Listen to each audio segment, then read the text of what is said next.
자, 우리 말씀을 나누기 전에 함께 같이 인사하겠습니다. 오늘도 우리 주님으로부터 오는 크신 은혜와 평강이 오늘 예배에 참석하신 여러분들과 함께 하시기를 바랍니다. 아멘. 주님의 종과도 함께 하시길 바랍니다. 자, 우리 주변에 있는 분들에게도 하나님의 평강이 함께 하시길 바랍니다. 인사할까요? 하나님의 평강이 함께 하시길 바랍니다. 아멘. 자, 오늘은 본향을 향하여라는 제목으로 은혜를 나누겠습니다. 말씀 나누기 전에 우리 믿음으로 선포하겠습니다. 성경은 하나님의 말씀입니다. 오늘도 하나님께서 주님의 말씀의 종을 통해 이 성경의 진리를 나에게 선포하실 것입니다. 아멘.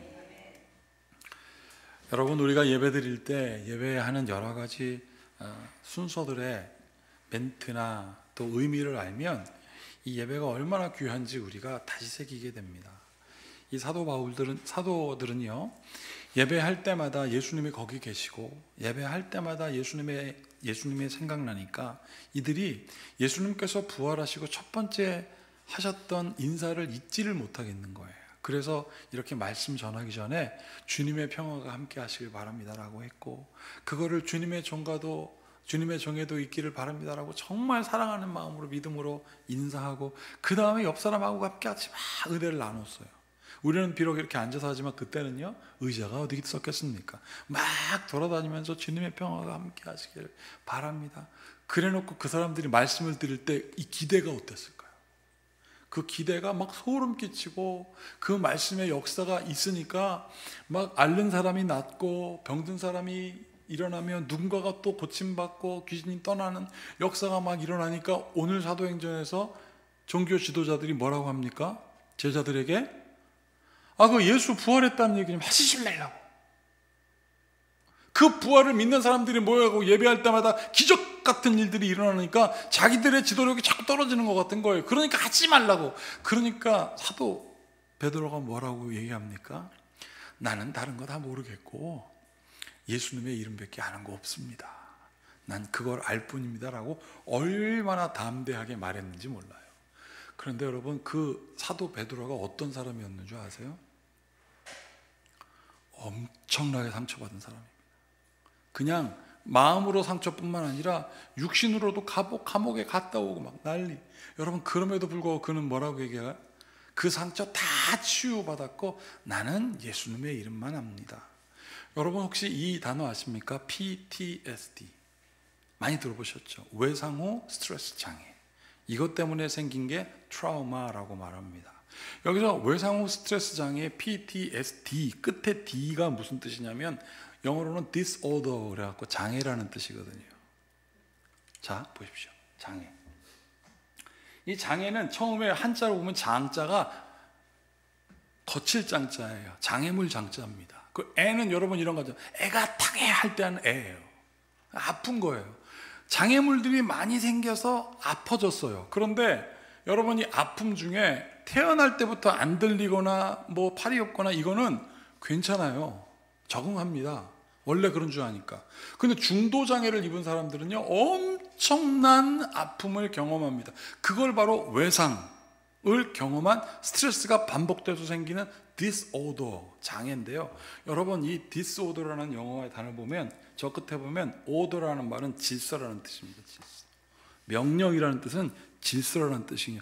그 질서가 dis, 깨진 거예요. 저 dis라는 뜻은 반하다, 저쪽에 있다, 반대하다 이런 뜻이거든요. 그래서 여러분, 실망하다는 것도 disappointed라고 하는, appointed는 지정하다. 이거예요 라고 말하는데 dis, 잘못 지정한 거. 그래서 그게 실망이에요. 이것도 뭡니까? 질서가 깨진 거예요. 팔이 있던 사람이 팔이 잘라지고 잘 보였던 사람들이 안 보여지고, 외상을 경험하면 여러분, 그래서 그 장면을 아주 편을 자르듯이 천천히 슬로우 비디오 모션처럼 있습니다. 왜요? 꽝 받으면 충격을 천천히 없애주는 거예요. 그래서 머리에 상처는 오래 남습니다. 근데 그게 반복되면 어떻게 될까요?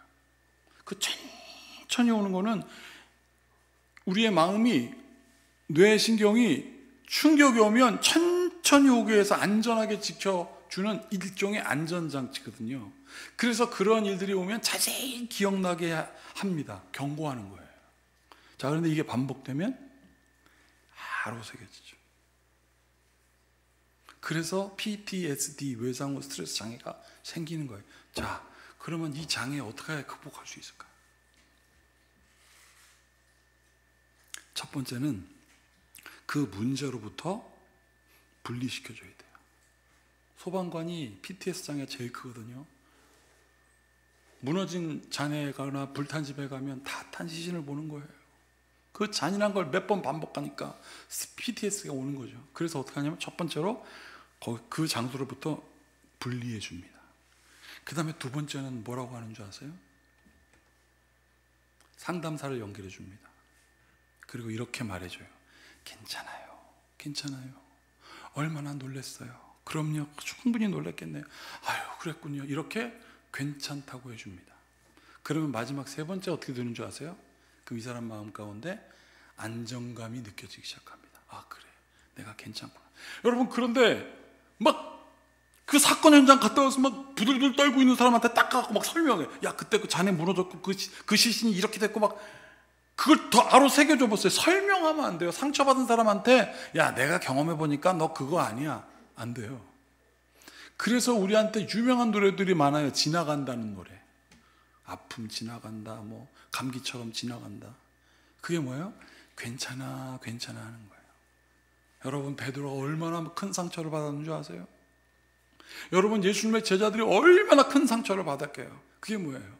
십자가에 달려 돌아가신 예수님, 그 잔혹하게 죽어가신 예수님을 먼 발치에서, 무서워서 가까이 가지도 못해요. 먼 발치에서 두려워서 떨면서 우리 예수님, 나의 희망, 모든 게 사라졌는데 그게 엄청나게 아로 새겨져 있었어요. 그들은. 그게 PTSD예요.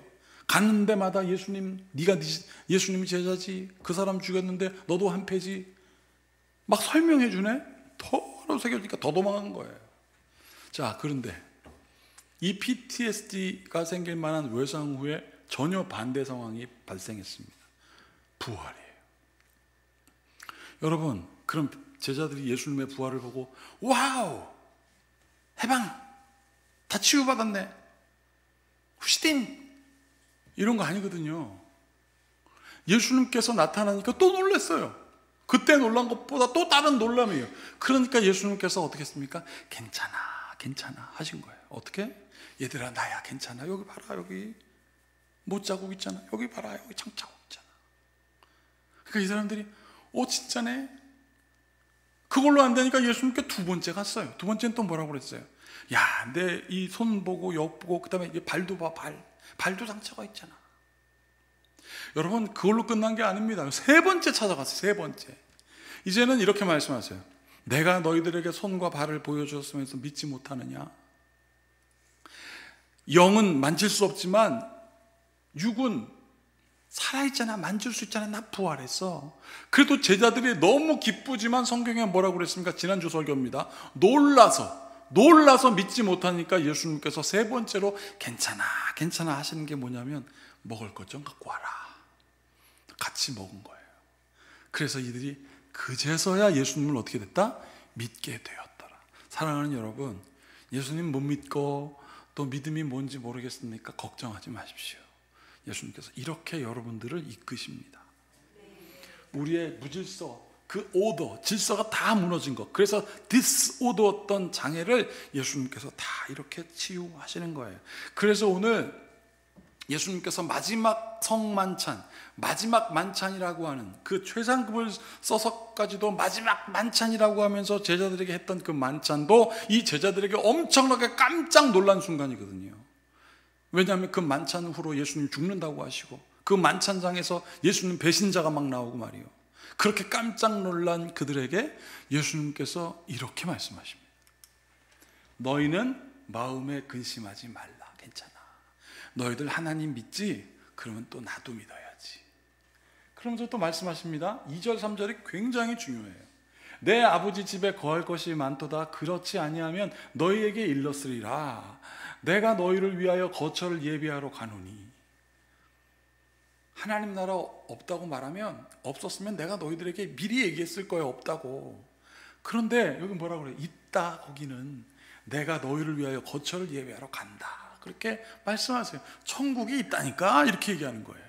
그 다음에 3절 같이 읽어볼까요? 가서 너희를 위하여 거처를 예비하면 내가 다시 와서 너희를 내게로 영접하여 나 있는 곳에 너희도 있게 하리라. 아멘. 걱정하지 마. 내가 거기서 예비하고 너희들 불안하지? 내가 다시 올 거야. 불안해하지 마. 괜찮아. 여러분, 너무 좋은 집에 사십니까? 근데 그게 남의 집이에요. 집 빼줄 날이 기다려져요. 불안하지 않습니까? 후져도, 제가 좀 원색적인 단어를 썼습니다. 좀 후져도 내 집인 게 좋은 거예요. 그렇지 않습니까? 여행 막 하고 막 5성급 호텔 다 여행하고 집에 오면서 여러분 뭐라고 그랬습니까? 야, 집이다 라고 하시잖아요. 이 딱 그거예요. 여러분, 괜찮아. 어려운 문제로부터 분리시켜 니네 집으로 내가 가게 해줄게. 이게 우리 예수님께서 여러분들을 이끌어 가시는 방법입니다. 그래서 세상에 교회가 존재하는 거예요. 근데 여러분, 우리가 어떻게 근심을 안 할 수가 있어요? 그렇죠? 근심을 할 수밖에 없습니다. 왜냐하면 우리는 불완전하니까. 그래서 예수님께서 불완전한 우리를 포기하지 아니하시고 너희들 알아서 해라라고 하지 아니시고 성령을 보내신 거예요. 걱정하지 말래. 함께. 그러니까 베드로가 오늘 담대해진 거 아니겠어요? 자, 그런데 이런 장면은 구약에서도 나옵니다. 여러분들이 오늘 함께 나누었던 시편 교독의 유명한 장면 시편 23편이 바로 그거예요. 다윗이요, 이스라엘 백성들은 가장 유명한 왕이라고 했습니다. 그래서 이스라엘의 국기에 보면 이렇게 다윗의 별이 있고 이렇게 6꼭지가 있는데 거긴 아브라함, 이삭, 그들의 지도자들 이름을 다 세워놨고 마지막 빈 곳이 다윗이에요. 그만큼 다윗이 굉장히 의지가 되는 왕이에요. 자, 그런데 다윗이 그냥 왕 된 거 아닙니다. 그 사람도 상처 엄청 났어요. 자기가 섬기던 그 사울이라는 왕이 다윗의 인기가 싫어가지고 밥 먹고 있다가 창 던져갖고 죽이려고 하고 말이죠. 그리고 도망다니다 이 사람 얼마나 상처받았는지 몰라요. 분명히 골리앗과 싸워서 이겼죠. 그 골리앗은 블레셋 장수란 말입니다. 근데 이 사울이 자기를 자꾸 죽이려고 하니까 도망가다 그 블레셋 땅에 갔어요. 그 한 번이야 뻔히 죽는데. 그런데 뻔히 죽는 자리에서 뻔히 안 죽으려면 어떤 방법을 선택해야 됩니까? 블레셋 사람들은 마음 가운데 편안함을 줘야죠. 그 블레셋 장군 골리앗을 때려 눕혔던 저 다윗이 저 모양 저 꼴이네 이래야 될 거 아니에요. 그러니까 다윗이 블레셋 성에 가서 벽을 긁으면서 침을 흘리면서 난 미쳤어요 라고 한 거예요. 여러분, 그런데 그 다윗의 처절하게, 제가 그랬잖아요. 우리가 어떻게 근심 안 할 수 있냐고. 근심 속에 빠져서 벽을 긁으면서 미친 척하고 있는 그 다윗의 마음속에 불려왔던 노래가 무엇이냐면 이 노래예요. 역설적이지 않습니까? 그 마음을 하나님이 꽉 붙들어 주신 거예요. 여호와는 나의 목자시니 내게 부족함이 없으리라. 기가 막히지 않습니까? 여호와는 나의 목자시니 부족함이 없으리라. 그리고 하나님께서 어떻게 했습니까? 그 다윗의 그 불완전하고 힘든 마음으로부터 괜찮아 라고 하면서 이렇게 분리시켜 주시고 평안을 주십니다. 이거 보세요. 그가 나를 푸른 초장에 누이시며 쉴만한 물가로 인도하신다. 분리시켜줘요. 내 영혼을 소생시키고 자기 이름을 위하여 의의 길에 탁 또 분리시켜줘요. 내가 사망의 음침한 골짜기로 다닐지라도 해를 두려워하지 않을 것은 주께서 나와 함께 하시는데, 그냥 함께 하시는 것이 아니라 앞에 서서 지팡이로 다윗아 절로 가, 다윗아 절로 가, 지팡이와 막대기가 되신다 그랬거든요. 이 지팡이는 지침을 얘기하지만 막대기는 질서를 얘기하는 거예요. 야, 질서. 그래서 율법이라는 말은 히브리어로 베리스라고 하는데 이게 막대기란 뜻이에요. 정확하게 질서. 사망의 음침한 골짜기로 다닐지라도 걱정하지만 내가 가라는 곳에 지명해. 그러면 거긴 질서야 라고 하나님께서 그 불완전한 다윗을 괜찮아 그리고 분리시켜줘요. 하나님이 다윗의 마음을 다 아는 거예요. 여러분들의 마음을 하나님이 다 아십니다. 그러니까 구해보세요. 어떻게 되는지. 5절 보세요. 그래서 다윗이 이렇게 얘기하잖아요. 읽어보겠습니다. 주께서 내 원수의 목전에서 내게 상을 차려주시고 기름을 내 머리에 부으셨으니 내 잔이 넘치나이다. 내가 근심으로 가득 찼지만 그 근심의 앞에 서서 내 머리에 기름을 부으셨으니. 이게 뭐예요, 여러분? 괜찮아요, 괜찮아. 너는 구별됐어. 물과 기름이 섞이지 않는 거야. 자, 그런데 제가 이 1절부터 5절 말씀을 쭉 묵상하다가 6절에서 은혜를 받아 더 은혜를 받은 게 뭐냐면 1절에서 5절에 있는 말씀을 함축적으로 담은 게 6절이더라고요. 자, 보십시오. 여호와는 나의 목자시니 내게 부족함이 없으리로다. 그 이유는 6절 다 같이 읽어보겠습니다. 내 평생의 선하심과 인자하심이 반드시 나를 따르리니 내가 여호와의 집에 영원히 살리로다. 예수님의 말씀하고 똑같잖아요.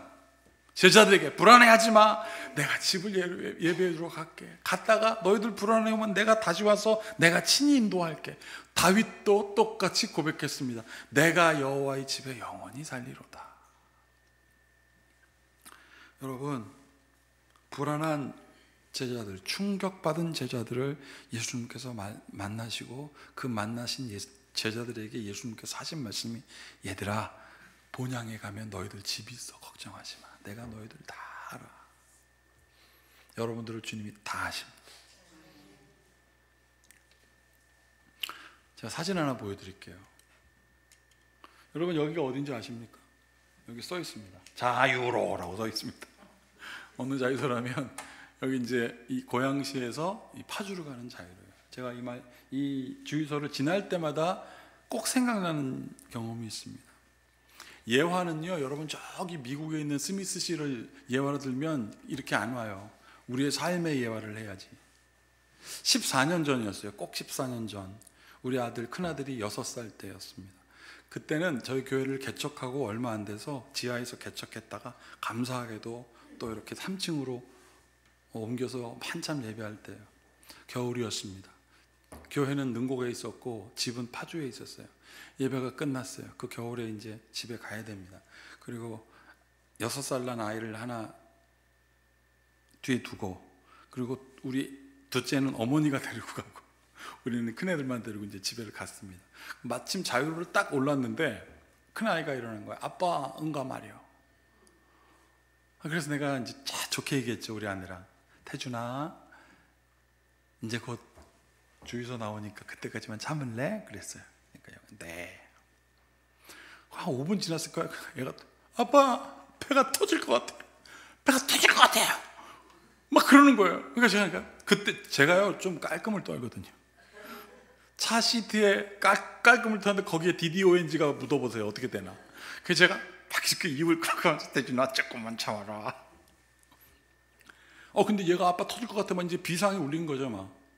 그러니까 제가 그랬어요. 여보 안 되겠다. 저 갓길에 세워놓고 제 배 터진다니까 빨리 볼일 보고 가자. 그랬더니 갑자기 제가 앞에 앉아있는데 막 그 헤드레스트 딱 치면서 하는 말이 뭐냐면 갓길에 세웠다가 다른 차가 다가가면 우리 셋 다 죽는 거야. 우리는 그거 갖고 옥신각신 싸우고 있었어요. 해도 돼, 안 돼도 돼, 당신 미친 거 아니야 막 이러고 있는데 애가 갑자기 와 우기 잘못해 아빠 응가가 나와버렸어. 그때 제 회로는 정지됐습니다. 이제 저거 어떻게 치우지? 이제 짜증이 난 거죠. 이제 아무 말도 안 하고 저 주유소로 딱 가서 주차를 딱 했어요. 이제 주차를 하자마자 애를 데리고 아내가 갔죠. 그리고 주차를 하고 씩씩거리면서 딱 화장실에 갔는데 눈물이 팍 터지는 거예요. 애가 바지는 닦아야 되니까 바지를 벗겨놓고 애를 닦는데 우리 아내가 그 맨손으로 그 차가운 손으로 겨울에 그 똥을 막 닦아내는 거예요. 이렇게. 근데 어떻게 됐는지 그때 아내가 했던 말이 귀로 확 바뀌는데 이 말이었습니다. 우리 태준이가 얼마나 참느라 힘들었어. 괜찮아. 아직까지도 잊어버려지지가 않아요. 우리 태준이가 참느라 얼마나 힘들었어. 괜찮아. 제가 그때 왜 눈물이 났냐면 나는 왜 우리 태준이를 몰랐을까? 참느라 얼마나 힘들었는데. 그리고 다 치우고 그 벗은 아이를 제 외투를 벗어서 안고 차에 뒷차에 채우고 가는데 그냥 미안해서 계속 눈물이 나더라고요. 여러분, 예수님께서 오늘 나는 선한 목자라 그랬거든요. 선한 목자는 양을 안다 그랬거든요. 여기 보십시오. 삭구는 목자가 아니요 양도 제 양이 아니라 이리가 오는 것을 보면 양을 버리고 달아나나니 이리가 양을 물고 가고 또 해치느니라. 여러분, 삭군 목자 나쁜 목자 아니에요. 저 사람은 프로페셔널이에요. 돈 받고 일하는 사람이라 얼마나 잘 양 갖추는데요. 근데 이 사람은 계산한 겁니다. 내 양 아닌데 100마리 양 중에 이리가 늑대가 와서 한 마리 몰아가? 그러면 나는 99마리는 챙겨야지. 그래서 재산을 덜 손해내야 나중에 주인한테 욕먹지 않을 거야. 여러분, 이거 잘못한 거 아닙니다. 그래도 예수님께서는 뭐라고 말씀하세요? 여기 뭐라고 되어 있습니까? 물고 해치고 갈 때 13절 같이 읽어볼게요. 달아나는 것은 그가 삭군인 까닭에 양을 돌보지 아니함이라.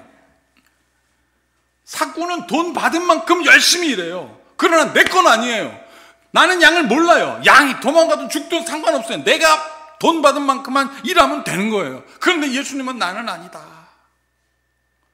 나는 저 양을 안다. 근데 어떻게 저 한 마리 양이 죽게 나누겠니? 여러분, 희생이라는 건요, 강요해서 되는 게 아닙니다. 희생은 감사하면서 따르게 되고, 그렇게 감사하면서 따르게 되면 더 풍성히 열매를 맺게 되는 씨앗이 희생인 거예요. 그러니 맨손으로 똥을 닦고 그걸 보고 감동받고 서로 잊혀지지 않은 거 아니겠습니까? 그래서 예수님께서 이렇게 말씀하신 거예요. 내가 목숨을 버리는 것은 그것을 내가 다시 얻기 위함이 아니다. 나 죽으라고 하는 게 아니야. 이로 말미암아 아버지께서 나를 사랑하시느니라. 이를 내게서 빼앗는 자가 있는 것이 아니라 내가 스스로 버리노라. 그래서 생명의 열매가 되신 거예요. 나는 버릴 권세도 있고 다시 얻을 권세도 있으니 이 계명은 내 아버지에게서 받았노라 하시니라. 아멘. 하나님께서 그렇게 여러분들 사랑하십니다. 그래서 옆 사람 옆에 앉아 있는 거예요.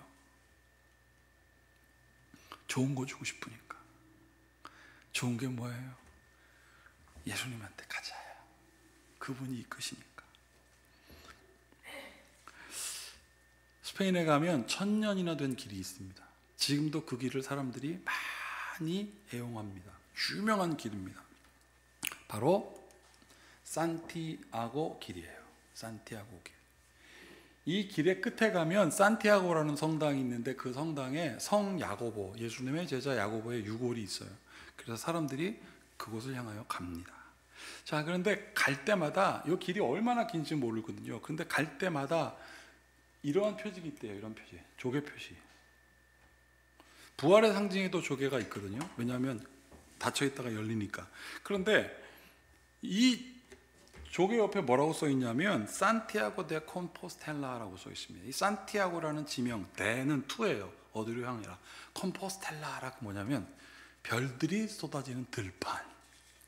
산티아고로 갈래요? 그러면 별들이 쏟아지는 들판으로 가세요. 이야, 굉장히 시적이지 않습니까?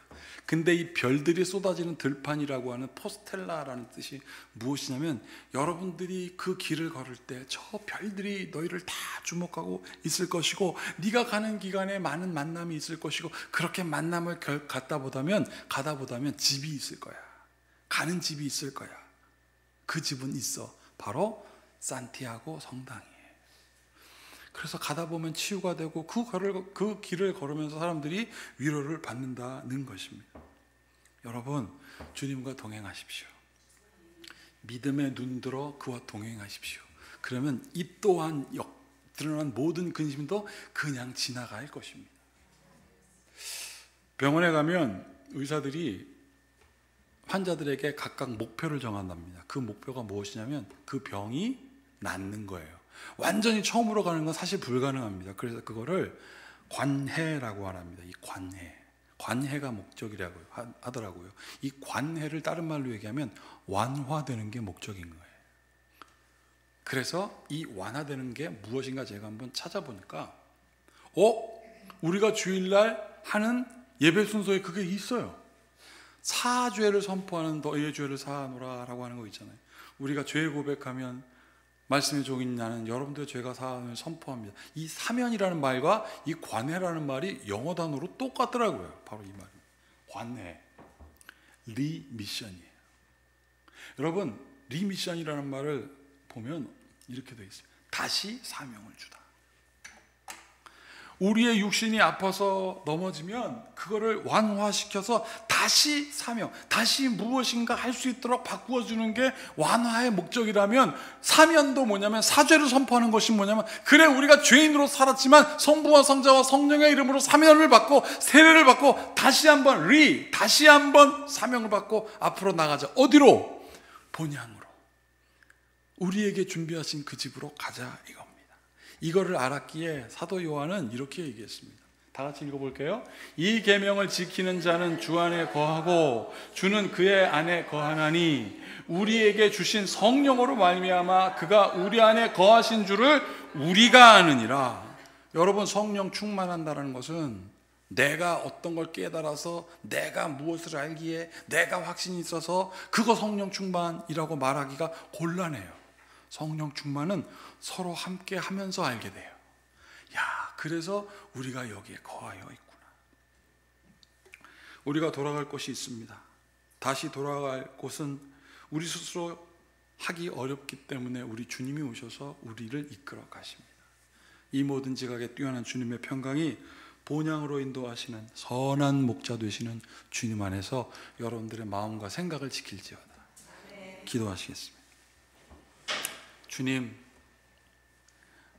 힘들고 어려운 일이 어찌 없을 수 있겠습니까? 그러나 우리를 혼자 두지 아니하시고 여기 우리 성도들과 같이 있고 우리의 고백을 들어 함께 하시고 인도하시는 성령으로 위로하고 회복시켜 주시옵소서. 본향으로 인도하신다 하였습니다. 막연한 천국을 바라보는 것이 아니라 매 순간 우리를 회복하시고 그래서 만남을 허락하시는 주님의 은혜 가운데 거하는 성도의 삶이 되게 하소서. 예수님의 이름으로 축복하고 기도하옵나이다.